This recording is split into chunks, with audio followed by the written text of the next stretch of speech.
अस्सलाम वालेकुम स्टूडेंट, कैसे हैं आप लोग। मैं उम्मीद करता हूं कि आप लोग बिल्कुल ठीक होंगे। आज मैं आप लोगों के लिए ये जो टॉपिक है ये स्पेशली 9th क्लास के बच्चों के लिए है। चैप्टर नंबर 1 है उनका और उसके लिए मैं ये टॉपिक लेके आया हूँ। ये है टॉपिक फ्री रेडिकल। तो बच्चे, सबसे पहले हमने यहाँ ना दो बातें सीखनी होती हैं। एक, फ्री रेडिकल क्या होता है और फ्री रेडिकल कैसे बनता है। तो सबसे पहले मैं आपको बताने लगा हूँ कि फ्री रेडिकल क्या होता है। तो बच्चे याद रखना, जब कभी किसी एटम पे या ग्रुप ऑफ एटम्स पे, दोबारा गौर से सुनो, जब कभी किसी एटम पे या ग्रुप ऑफ एटम्स पे अनपेयर्ड इलेक्ट्रॉन मौजूद होता है तो उस एटम को या उस ग्रुप ऑफ एटम्स को हम क्या बोल देते हैं? Free radical. अनपेयर्ड इलेक्ट्रॉन बोलो, हमें कोई इशू नहीं है, या फिर हम बोलते हैं ऑड नंबर ऑफ इलेक्ट्रॉन। जब किसी एटम पे या ग्रुप ऑफ एटम्स पे अनपेयर्ड इलेक्ट्रॉन या ऑड नंबर ऑफ इलेक्ट्रॉन मौजूद हो, अकेला इलेक्ट्रॉन मौजूद हो, उसे हम क्या बोल सकते हैं? Free radical.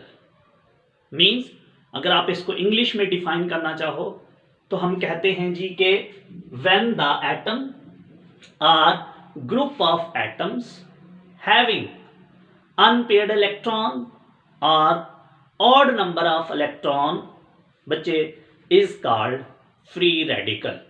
मैं एक एग्जांपल आपके साथ शेयर करूं। देखो, मेरे पास हाइड्रोजन एटम है, मैं इसके ऊपर अनपेयर्ड इलेक्ट्रॉन लगा दूं तो आप इसको क्या बोल सकते हो? Free radical. Hydrogen free radical. Then ये है मेरे पास CH3, ये है ग्रुप ऑफ एटम और इसको हम बोलते हैं मिथाइल। अगर मैं इसके ऊपर अनपेयर्ड इलेक्ट्रॉन लिख दूं तो ये क्या बन जाता है? Methyl radical. तो मालूम हुआ कि ये इस तरह की कहीं कोई सिचुएशन आपको नजर आए, एटम के ऊपर या ग्रुप ऑफ एटम पे अनपेयर्ड इलेक्ट्रॉन मौजूद हो, तो आपने उसे क्या बोल देना है? Free radical. नेक्स्ट जो हमारा है काम, बहुत ही इंपॉर्टेंट, आपसे एग्जाम में पूछा जाता है कि how free radical are form, या write down the formation of free radical. तो बच्चे, फ्री रेडिकल बनता कैसे है? असल में होता यूं है कि हमारे पास जब कोई मॉलिक्यूल होता है, कोई कंपाउंड होता है, कोई सब्सटेंस होता है, वहां दो एटम्स के बीच में एक बॉन्ड होता है। जब दो एटम के बीच में वो बॉन्ड ब्रेक होता है और उस ब्रेकिंग को हम बोलते हैं होमोलिटिक ब्रेकडाउन। क्या बोलते हैं? Homolytic breakdown. मींस हम, आप ऐसे कह सकते हो, मैं इसको जरा और आसान करूंगा कि होमोलिटिक का मतलब क्या है। अभी मैं जस्ट इतना बताना चाहता हूं, जैसे ये देखो, मैं एक एग्जांपल से जरा हेल्प लेता हूं। बच्चे ये देखो, ये मेरे पास H2 मॉलिक्यूल है, इसके अंदर दरमियान में ये बॉन्ड है। अब ये बॉन्ड ब्रेक होता है कैसे?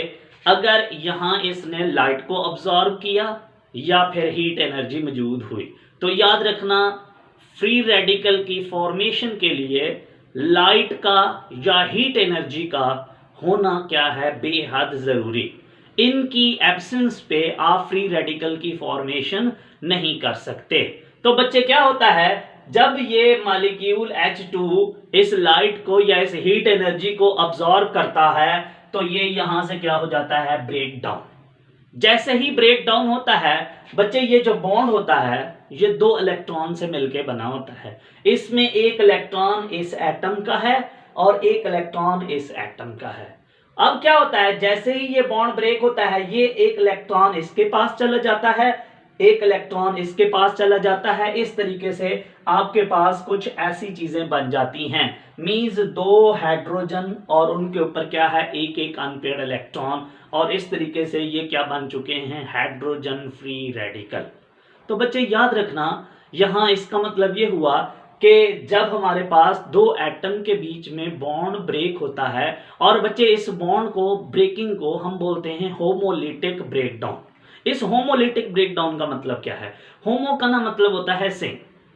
मींस जब बॉन्ड ब्रेक हो और नंबर ऑफ इलेक्ट्रॉन्स दोनों एटम की तरफ इक्वल नंबर्स में जाएं तो बेटा जी ऐसी ब्रेकडाउन को हम क्या बोलते हैं, होमोलिटिक ब्रेकडाउन।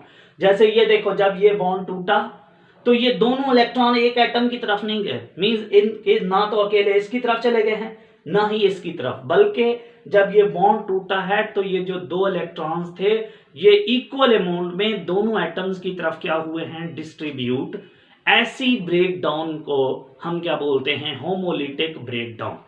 तो मालूम हुआ कि जब दो एटम के बीच में होमोलिटिक ब्रेकडाउन होती है in the presence of light या in the presence of heat energy, उस वक्त उसके रिजल्ट में जो चीज हमें मिलती है बच्चे, हम उसको क्या बोल देते हैं, फ्री रेडिकल। जैसे ये देखो मैंने लिखा हुआ है कि when the homolytic breakdown of bond between two atom takes place by absorbing the light और heat energy, heat, free radical are formed. This is called the formation of free radical. Example में मैंने दी हुई है जी, एक मेरे पास H2 था, उसके दरमियान जो बॉन्ड था वो ब्रेक हुआ जब उसने क्या ऑब्जर्व की, लाइट, और क्या बन गए, हाइड्रोजन के रेडिकल। इसी तरीके से ये देखो, ये मेरे पास क्या है, मीथेन है CH4, ये है जी CH4, यहां क्या पड़ती है जी, लाइट, ये लाइट ऑब्जर्व करता है। मैं एक बॉन्ड को ना यहां ब्रेक करके दिखाने लगा हूं। ये वाला बॉन्ड क्या होता है, यहां से टूटता है तो एक इलेक्ट्रॉन इसके पास चला जाएगा, एक इलेक्ट्रॉन इसके पास चला जाएगा। इस तरीके से हमारे पास एक क्या बन जाएगा, मिथाइल रेडिकल, और एक हमारे पास क्या बन जाएगा, हाइड्रोजन रेडिकल। इस तरीके से ये जो हमारे पास सब्सटेंस, ये जो चीज हमारे पास बनी है, इन्हें हम क्या बोलते हैं, फ्री रेडिकल।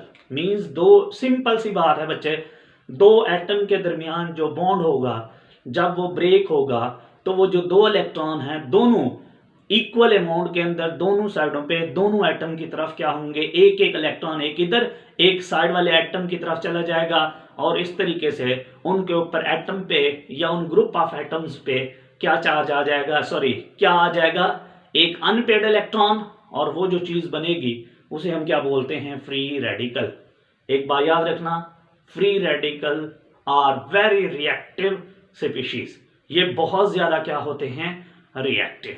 तो चलें जी, ये आपका टॉपिक था जिसमें हमने दो बातें सीखी हैं कि फ्री रेडिकल क्या होता है और फ्री रेडिकल कैसे बनता है।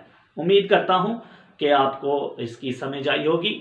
आप इसको राइट डाउन कर लीजिएगा और एक दफ़ा खुद पढ़िएगा, ये आपको इंशाल्लाह सही से समझ आ जाएगा। Best of luck, thank you so much जी, अल्लाह हाफिज़।